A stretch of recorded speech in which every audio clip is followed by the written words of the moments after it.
이제 로마서 16장 17절로 20절까지의 말씀을 함께 보셨는데 오늘이 이제 마지막 시간이에요. 또 여기에 말씀해 보면 형제 자매 여러분 내가 여러분에게 권합니다.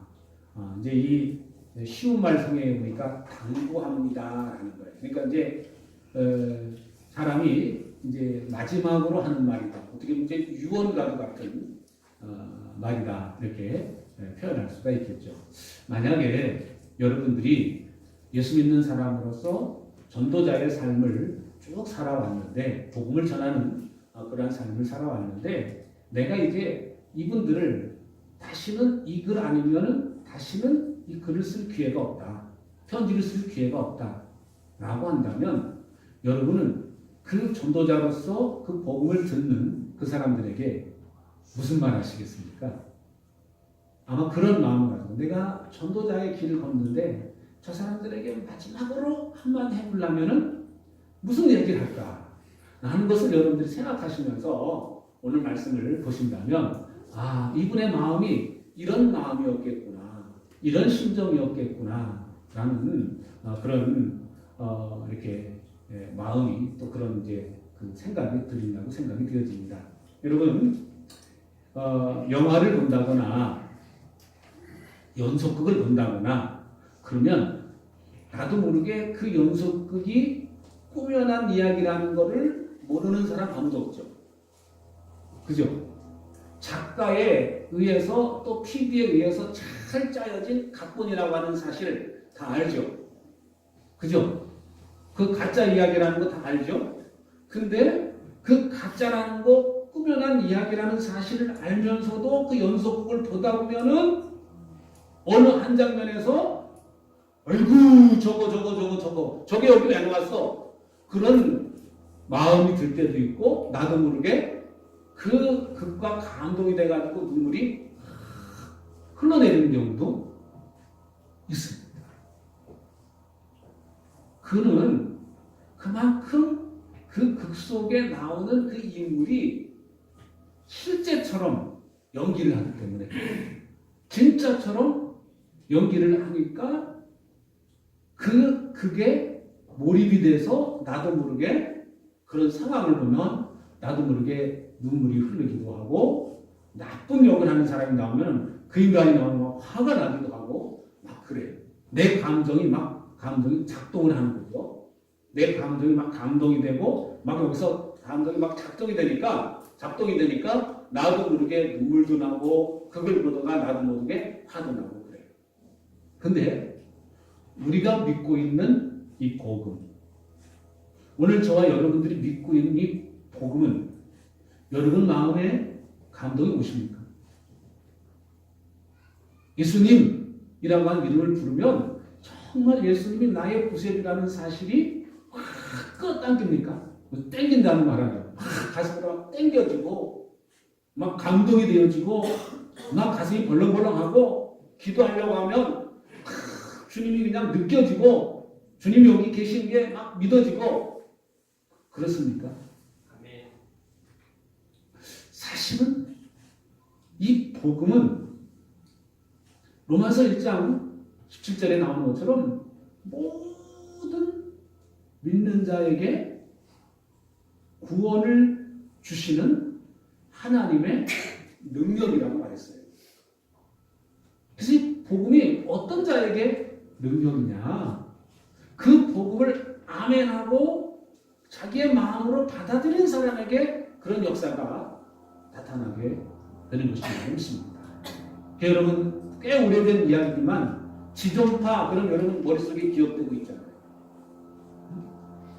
그냥 별 관계도 없는 사람을 붙잡아다가 고문을 하고 죽이고 그리고 그 시체를 칼질을 해가지고 불 속에 집어넣고 그래서 아주 자체를 아예 없어버리고 어떤 경우는 그 시체를 구워서 우리 소고기, 돼지고기 먹는 것처럼 뜯어 먹기도 하고 정말 인간으로서는 할 수 없는 악한 상상도 할 수 없는 그런 일을 저지르는 사람들이 지존파입니다. 근데 그 이야기를 하면서 그 과정을 살펴보면 그들이 살아온 환경이 힘들고 어려웠어요. 원망할 만한 환경이었어요. 그 원망할 만한 환경 속에서 이것은 세상 때문에 그렇다. 그 세상에 있는 불특정한 사람들을 잡아서 가두고 죽이고 하는 그런 일을 계속했습니다. 아마 그 일이 밝혀지지 않았다면 계속해서 그 일을 그들은 했을 것입니다. 그러나 중간에 누군가가 나와서 신고를 하는 바람에 밝혀지고 그리고 그들이 감옥에 가서 사형 언도를 받았는데 그 사람들을 불쌍히 여기는 마음을 주셔서 어떤 한 집사님에게 그들을 위해서 기도하게 하시고 그리고 만날 수가 없으니까 편지를 써서 한 번 보내고 두 번 보내고 세 번 보내고 반복해서 편지를 보냈는데 그들이 그 편지를 읽고 마음을 열기 시작합니다. 그 편지 속에 전해진 그 복음의 메시지에 따라서 무릎을 꿇고 예수 그리스도를 주인으로 모셔드리니까 그 마음에 주님이 들어가시니까 그때부터 그 심정에 마음에 변화가 일어나기 시작합니다.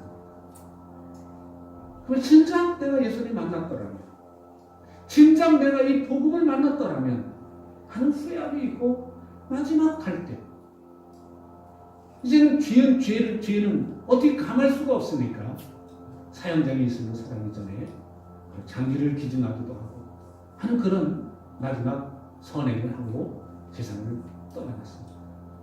여러분 아무리 악한 죽일 죄를 지었다 할지라도 복음이 들어가면 그 사람의 마음을 바꿔놓습니다. 그 사람의 마음이 바뀌어지면 그 사람의 삶 자체가 변화되는 것입니다. 오늘 여기 앉아계신 여러분들은 복음의 능력을 믿으십니까? 정말 믿으십니까? 아멘. 그렇다면 그 복음을 믿는 사람으로서 오늘 이 복음을 전하는 증거자가 뭘 당부하고 있는가? 한마디로 말하면 조심하라는 거예요. 또 다른 말로 말하면 신앙생활 잘하라는 얘기예요. 그 신앙생활 잘하려면 조심해야 되는데 뭘 조심해야 되느냐? 이 복음의 메시지가 아닌 분열을 일으키고 올무를 얻는 사람들, 그 사람들을 조심하라는 게. 내가 당신들에게 전한 이 복음, 그 이외에 예수 그리스도 이외에 거기다가 자꾸 다른 조미료를 넣어가지고 섞어서 말하는, 그럴듯하게 말하는 그런 사람들을 경계하고 그런 사람들을 멀리하라고 이야기를 하고 당부를 합니다. 그러면서 이런 사람들은 도대체 누구냐, 어떤 사람들이냐라고 평가하는 모습을 18절에 보면 이 사람들은 예수님을 섬기는 사람 같지만 그러나 섬기는 것이 아니다. 정말 예수 믿는 사람 같지만 겉으로는 예수 믿는 사람 같지만 실상은 예수 믿지 않는 사람이다. 예수 안 믿는 사람이다. 라고 이렇게 이야기를 합니다. 그럼 도대체 뭐냐? 이 사람들은 뭐냐? 자기네 배를 섬기는 사람입니다. 배를 섬깁니다. 배 하면 뭐 생각나시죠? 이 배에서 요구하는 게 뭐예요? 먹는 거죠. 육신의 것을 추구하는 사람이라는 거죠. 막 말로는 그럴싸하게 말을 해서 예수 잘 믿는 사람 같지만 실상을 보면은 육신의 것을 추구하면서 사는 사람들이라는 겁니다. 그리고 여기에 많은 그럴듯한 말과 악청하는 말로 순진한 사람들의 마음을 속인다는 겁니다. 누가 순진한 사람일까요?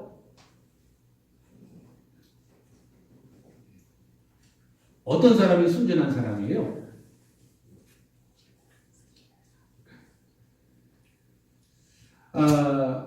제가 옛날에 한번 이런 말씀을 드린 적 있죠.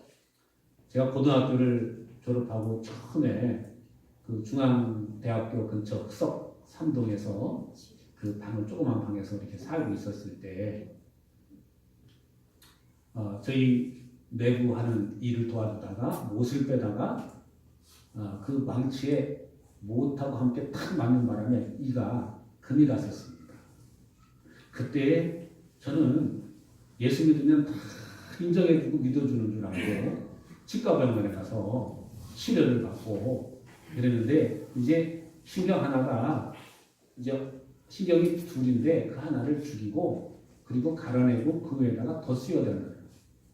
그래서 해주세요. 그랬더니 돈을 가져오래요. 그래서 저 교회 다니는데요. 글쎄요. 그랬더니 글쎄 교회 다니는 건 다니는 거고 그 이빨값을 가져와야 해줍니다. 그게요. 지금까지도 기억하고 있어요. 근데 그 말 하는데 얼굴이 빨개 돼가지고 얼마나 부끄러운지 돈을 가져야 되는구나. 이게 순진한 겁니다. 이게. 그러니까 예수 믿고 난 다음에 너무 교회 오는 것이 즐겁고 예배 드리는 것이 감사하고 찬송할 때마다 내 마음에 막 흥이 나고 막 그런 것 그게 순진한 거예요.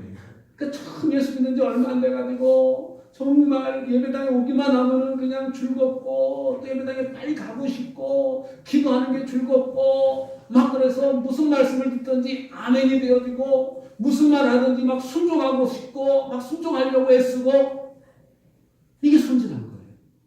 그러니까 다시 말씀드리면 순진한 사람들의 마음을 속이는 것입니다. 라고 말하는 이 순진한 사람들은 누구를 말하는 거예요? 지금 로마 교회 성도들을 말하는 거예요. 당신들 지금 예수 믿은 지 얼마 안 돼가지고 정말 이 복음의 능력 가운데 복음의 그 예수 믿으면 다 좋고 다른 그러니까 내가 그러니까 예수 믿는 사람 집사님 장로님 그러면 반가운 거예요. 근데 그 모르는 집사님 장로님이라면 반가운데 아이고 장로님이라고 하면서 사업하는데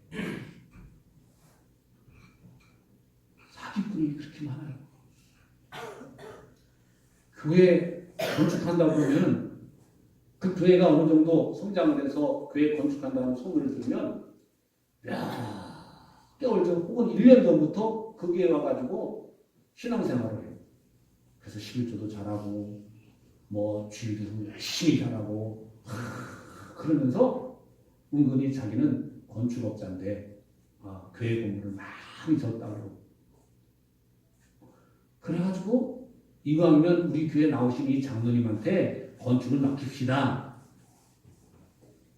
그래가지고 이 한 100명 남짓한 교회들이 건축하다가 고생한 적이 많습니다.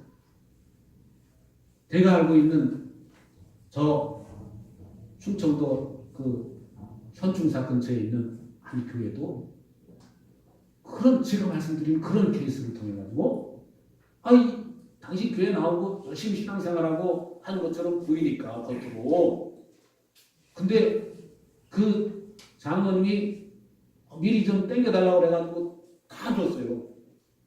근데 건축을 하다가 딱 중단하고 동행을 하는 거예요. 그래가지고 몇 년 동안 그 재판 걸고 막 그러는 바람에 교회가 아주 피멍이 들었어요. 그런 경우들이 얼마나 많은지 몰라요. 그러니까 정말 겉으로 볼 때 잘하는 것 같은데 그렇지 않은 경우들이 많이 있다는 거예요. 그런 일들이 사업한다, 뭐 한다 그러면서 이 교회 뭐 장로님이라든지 뭐 권사님이라든지 뭐 그런 직분을 자꾸 나도 교회 장로예요. 나도 교회 뭐예요? 라고 하는 사람들을 이제는 조심해야 된다는 거 알아요. 옛날에는 순수하니까 나 어느 교회에서 장로했습니다. 일 이사 와가지고 여기 교회 출석해요. 목사님 말씀 은혜롭습니다. 너무 좋습니다. 이러면요 대부분의 목사님들은 아주 신앙 좋은 줄 알아요. 그렇게 알고 있었어요. 요즘은 하도 그런 일들이 여기저기서 많이 일어나니까 이제 다른 교회에서 이적해온 분들은 요즘에 나도 이제 우리 교회 내부에서도 2년에서 3년을 본대요. 아주 법으로 그렇게 해놨어요. 저분이 정말 장로님 맞는지. 장로님이라고 불러주긴 하지만 교회의 어떤 중요한 일에는 이렇게 참여하지 못하도록 막아놓고 있습니다. 네, 교회를 무너뜨리는, 허물어뜨리는 그런 일들이 너무나도 많기 때문에 그렇습니다. 여기에 이 바울은 이 로마 교회에게 그거를 이야기하는 거예요. 바로 이런 부분들을 정말 조심해야 됩니다.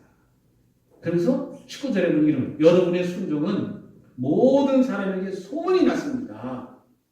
나는 여러분의 일로 기뻐합니다. 나는 여러분이 선한 일에는 슬기롭고 악한 일에는 순진하다. 이렇게 말합니다. 이 말은 뭐예요? 우리 성경이 뭐라고요? 뱀처럼 지혜롭고 비둘기처럼 뭐하라고요? 순진하라. 그러니까 악한 일에는 순진하라는 말은 무슨 말이에요? 악한 일에 관심도 갖지 마라라는 말이죠. 그렇지만 선한 일에는 슬기롭게 잘 판단하고 잘 분별하고 해야 된다라고 이렇게 말씀을 해주고 있습니다. 20절의 말씀이 이렇게 나옵니다. 평화의 하나님께서 그 사단을 쳐 부수셔서 이 말은 갑자기 사탄 얘기를 해요. 이렇게 속임수를 쓰는 그런 사람들이 배후에는 누가 역사한다는 얘기입니까? 사단이 역사한다는 이야기입니다. 그러니까 여기가 그런 것을 조심해야 되지만 우리가 분명히 알아야 될 것은 그런 사단의 괴계를 하나님께서 쳐부실 것이다. 그 믿음을 가지고 있어야 된다라는 얘기입니다. 그래서 여러분의 발밑에 깃발들게 하실 것입니다. 주 예수의 은혜가 여러분과 함께 있기를 빕니다. 여러분들이 정말 선한 일은 지혜롭고 악한 일은 순진하셔서 잘 분별하고 잘 판단하고 잘 결정하고 해야 되지만 그 여러분들이 하나님 붙잡고 있으면 하나님께서 도와주십니다. 그 악한 일은 반드시 무너질 겁니다. 라고 이렇게 말합니다. 실제로 교회 역사를 보면요. 많은 어려움들이 있었습니다. 근데 감사한 것은 그 어려움 뒤에는 더 아름다운 열매들이 맺었던 것을 볼 수가 있습니다. 교회 역사를 보면 네로 황제 때도 마찬가지고 도미티안 황제 때도 마찬가지고 엄청난 많은 사람들이 희생됐어요. 그런데 하나님은 그 순교를 통해서 더 아름다운 더 많은 열매를 맺게 하셔서 수많은 사람들이 결국 가이사 황제의 그 가솔들이까지도 예수 믿게 되는 그런 놀라운 역사들이 나타났습니다. 오늘 우리가 가져야 될 것은 뭐냐? 믿음입니다. 주님이 나와 함께 하신다는 믿음. 주님이 나를 지켜주시고 계시다는 믿음. 내가 비록 주님을 바르게 믿고 있는데 내 삶 속에 환난이 오고 내 삶 속에 고난이 오고 내 삶 속에 어려움이 온다 할지라도 그것 때문에 내가 낙심하지 말아야 될 것은 그 어려움 가운데서도 그 환난 가운데서도 그 고난 가운데서도 누가 함께 하셔요? 주님, 하나님이 함께 하신다는 사실. 어떤 형편에서든지 하나님이 나와 함께 하신다고 하는 믿음을 가질 때 결국 나의 믿음을 통해서 나의 헌신을 통해서 나의 희생을 통해서 복음은 더 멋지고 더 아름답게 퍼지게 되고 열매를 맺게 되는 것인 줄로 믿습니다. 오늘 여기에 21절로 쭉 말씀해서 보면 문안 인사를 쭉 하고 있습니다. 문안 인사를 쭉 하죠. 문안 인사를 하고 그러면서 26절 말씀에 보면 25절 말씀에 보면 하나님께서는 내가 전하는 복음 곧 예수 그리스도에 관한 선포로 여러분을 능히 튼튼히 세워주십니다. 사도 바울에게는 어떤 믿음이 있었냐면요. 자신이 믿고 있는 자신이 알고 있는 자신이 경험하고 있는 복음이 어떤 능력이 있다는 것을 분명히 알고 있었습니다. 확신하고 있었습니다. 여러분, 신앙생활 하시면서 내가 믿고 있는 예수님이 온 인류를 위해서 인류의 죄값을 다 지불해 주신 그 예수님이라는 사실을 내가 마음으로 확실히 인정하고 믿는 것이 얼마나 소중한지 모릅니다. 바울은 그 예수님을 인격적으로 만나고 난 이후에 그 마음이 하나도 바뀌지 않았습니다. 하나도 변하지 않았습니다. 그는 마지막 순교할 때까지도 이 복음의 능력에 대해서 의심하지 않았습니다. 그는 어려움 중에 예루살렘을 향해서 갈 때에도 그 육신적으로는 환경적으로는 많은 핍박과 어려움과 곧 죽을 수도 있다는 그런 사실을 알면서도 성령님의 감동하심에 따라 순종할 수 있었던 힘은 하나님은 여전히 변함이 없으신 하나님. 내가 전하는 복음을 통해서 아름다운 열매를 맺을 것이라는 그 믿음, 세상을 바꿀 수 있다는, 세상을 변화시킬 것이라고 하는 그런 확신 속에서 살았던 공쟁이었습니다. 그래서 그는 순교하는 그런 상황에서도 결코 이 마음이 흔들리지 않았던 그런 것을 그의 편지를 통해서 우리는 여러 가지로 확인할 수가 있는 것입니다. 오늘 여기 있는 이 말씀을 보면서 우리는 어떻게 살아야 될 것인가? 나는 어떤 복음을 믿고 있는가? 한번 생각해 볼 수 있기를 바랍니다. 내가 알고 있는 예수님은 오늘 이 로마서라고 하는 편지를 쓴 바울이 알고 있는 예수님과 같은 예수님인가? 내가 경험한 예수님은 바울이 경험한 그 예수님과 같은 예수님인가? 나는 이 복음을 분명히 알고 있는가? 여러분은 복음을 알고 계십니까? 여러분은 복음을 참으로 믿으십니까? 그렇다면 오늘 우리 삶 속에 끊임없이 이어져 오는 내가 정말 답을 알 수가 없는 그런 일들이 벌어진다 할지라도 여러분은 이런 것들이 결국 합력해서 아름다운 열매를 맺게 하실 것이라고 하는 믿음을 가져야 됩니다. 여러분 예수님 믿으십니까?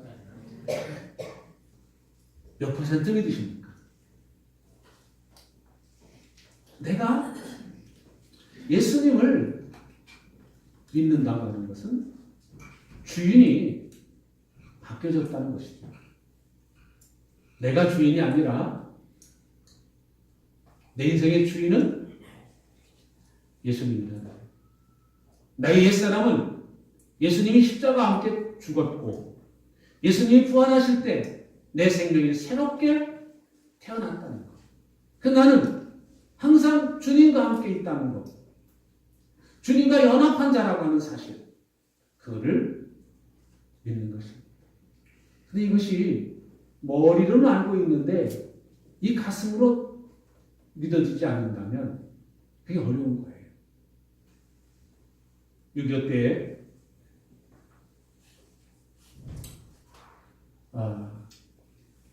한 미국 군인과 한국 여자 사이에서 여자아이가 하나 태어났습니다.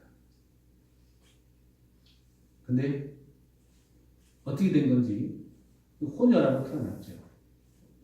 이제 이 미국 군인은 자기 본국으로 돌아가 버렸고 이 아이와 엄마만 남겨졌어요. 그 당시에 환경 속에서는 아마 이 엄마가 이 아이를 도저히 기를 수 없다고 생각을 했는지 한 서너 살쯤 되었을 때 이 여자아이를 산에다 갖다 버립니다. 버림받은 이 아이는 산 속에서 헤매고 다니면서 온갖 죽을 위험을 다 경험을 하고 그리고 7살이 됐습니다. 7살쯤에 대전에 있는 이제 한 시내로 다니다가 불안하들과 함께 생활하는 가운데 7살 때 강간을 당합니다. 그리고 병이 걸려서 다 죽어가야 돼요. 고아원에 그 아이가 인계가 돼가지고 고아원 생활을 하게 됩니다. 9살 됐을 때 한 미국인 선교사님이 입양을 하려고 그 고아원을 방문했는데 그 혼혈한 그 튀긴 그 여자아이한테 눈길이 쏠려서 그 아이를 품에 안습니다. 그 품에 안았을 때 이 아이의 느낌, 어떤 느낌이었는가? 너무 황홀하고 이제까지 경험해보지 못한 그러한 경험을 했다. 그런데 그 느낌과는 상관없이 자기도 모르게 그 선교사님을 탁 풀치면서 선교사님의 눈을 바라보면서 침을 태 하면서 2번이나 뱉었다. 그런데도 이 선교사님은 상관없이 이 아이를 자기 집으로 데려갑니다. 근데 이 아이는 그 집으로 가면서 나를 힘으로 부려먹으려고 데려가는구나. 그렇게 생각을 했대요. 근데 그 집에 데려갔는데 이름을 지어주는데 스테판이라고 하는 이름을 지어주고 일을 안 시키는 거예요. 뭘 시킬 줄 알고 일 하나도 안 시키더래요. 그래가지고 거기서 있다가 밖에 나가서 이렇게 노는데 한 친구한테 야, 나 말이야 여기 미국인 집에서 살고 있는데 일 하나도 안 시킨다? 이상해. 그 사람들 이상해. 라고 얘기를 합니다. 그랬더니 그 친구가 야, 너 이제부터 그 집 딸이야. 아니야. 진짜라니까. 너 그 집 딸이야. 그 사람들이 너 엄마가 아빠야 이제부터는. 라고 소리 지르면서 얘기를 해요. 이 아이가 그 얘기를 듣고 집으로 막 뛰어들어가지고 엄마! 나 엄마 딸 맞아? 라고 소리를 칩니다. 그때 그 이야기를 의자에 앉아있던 그 엄마가 통역하는 그 소리를 듣고 그 어머니의 눈에서 양어머니의 눈에서 눈물이 쭉 흐릅니다. 그런 사건이 있은 후 이제 그 선교사 부부가 이 스테파니를 데리고 미국으로 갑니다. 미국으로 가면서 생활하는데 어떻게든지 자기를 버림받지 않으려고 열심히 뭐든지 합니다. 근데 그 17살 되기까지 한 번도 눈물을 흘리지 않습니다.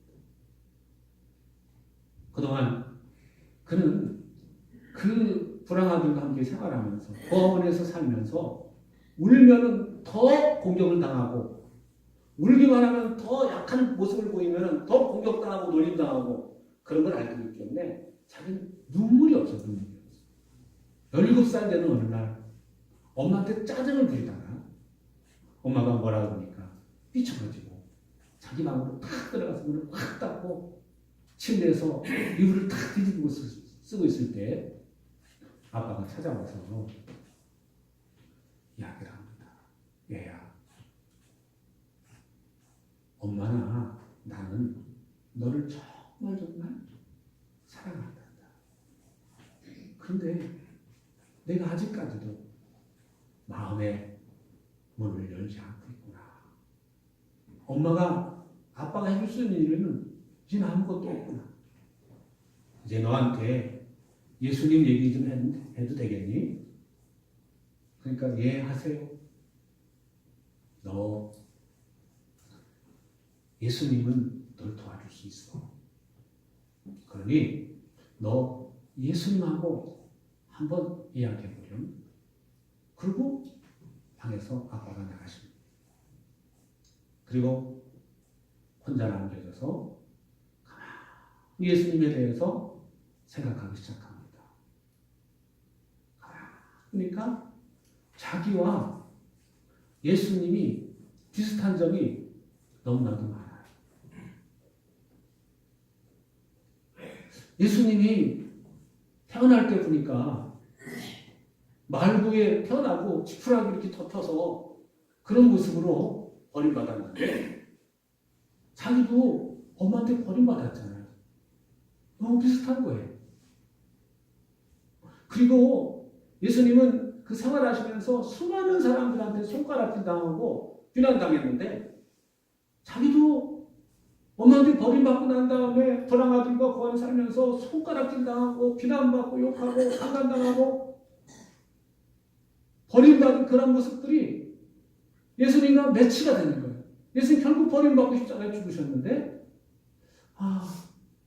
그러면 예수님이라면 나를 이해해 주시겠구나. 아무도 나를 이해해 줄 것이라고 생각 안 해서 마음의 문을 열지 않았습니다. 내가 어렸을 때 당했던, 강간당했던 일, 또 힘들었던 일, 엄마나 아빠한테 얘기하면 엄마 아빠가 나 버리지도 몰라. 내가 또 친구들한테 얘기하면 친구들이 엄마한테 아빠한테 거다질 해가지고 나를 이렇게 할지 몰라 하는 그런 생각으로 칵 채워져 있으니까 마음을 열지 못했는데 예수님한테 너 부탁 좀 해라 라고 하는 이야기를 듣고 예수님을 생각하기 시작하니까 자기랑 비슷한 점이 너무 많아서 그때 한마디 기도합니다. 예수님 어떻게 좀 해보세요. 예수님이 살아계시다는 그 증거 좀 보여주세요. 하면서 가만히 있는데 17년 동안 눈물 한 번 안 흘려봤던 이 아이가 조금 있더니 갑자기 참을 수 없는 슬픔이 쫙 올라오기 시작하고 소리 내면서 울기 시작합니다. 그 우는 소리를 들은 엄마, 아빠가 찾아와서 엄마는 스테파니의 손을 잡고 아빠는 스테파니의 팔을 잡고 그리고 기도합니다. 조용히 기도합니다. 그런 가운데 정말 하나님의 임재가 느껴지게 되고 그동안 쌓였던 모든 그런 상처들이 회복되기 시작합니다. 예수님을 인격적으로 만난 것이죠. 지금은 이분이 상처받은 자, 아픈 사람들을 상담해주는 그런 사역을 아주 멋지게 해나가고 있다는 겁니다. 여러분, 예수님을 인격적으로 만나지 못하신 분이 계시다면 정말 예수님을 만나기 바랍니다. 예수님을 실제로 경험하지 못하셨다면 나 예수님 아직 경험하지 못한 것 같아요. 예수님이라면 나 이해해 주실 수 있죠? 예수님 나 좀 만나주세요. 나에게 좀 어떻게 좀 해보세요.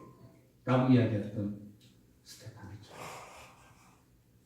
오늘 그런 경험 없으신 분이라면 꼭 한번 주님 앞에 인격적으로 가까이 가셔서 예수님을 만나는 은혜를 누리시기 바랍니다. 복음은 사람을 바꿉니다. 복음은 사람을 변화시킵니다. 복음은 예수님은 나를 바꾸실 뿐만 아니라 바뀌어진 나를 통해서 옆 사람도 앞 사람도 뒷 사람도 바꾸십니다. 복음은 우리 한국 사람뿐만 아니라 일본 사람도 중국 사람도 그 어느 나라 사람도 변화시키는 능력이 있습니다. 여러분, 복음이 예수님이 아직 분명히 믿어지지 않는 분은 제대로 바르게 믿으시기. 그래서 그 예수님을 경험하고 만나셔서 내가 만난 예수님을 사도 바울처럼 말할 수 있기 바랍니다. 어디 가서든지 예수님은 살아계신 분이고 예수님은 나의 구원자 되시고 나는 하나님의 자녀라고 나는 하나님의 백성이라고 당당하게 이야기할 수 있는 그런 저와 여러분들이 되시기를 주의 이름으로 축복합니다. 네, 이어서 우리 성찬식을 진행하도록 하겠습니다.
기도하십니다.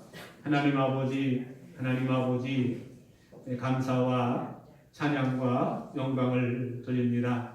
저희를 구원하시기 위해서 독생자 예수 그리스도를 이 땅에 보내주신 하나님 감사를 드립니다. 또한 저희의 죄를 대신 속해 주시기 위해서 십자가에 달려 돌아가신 주님의 은혜를 생각할 때 감사와 찬양과 영광을 돌립니다. 아멘. 주님께서 정하신 대로 이제 주님께서 제정하신 대로 빵과 포도주를 줄 때마다 나는 우리 주님과 한 몸이고 또 한 피를 마심으로 인해서 이제 주님과 내가 온전히 연합하였다고 하는 사실을 기억하게 하셔서 감사를 드립니다.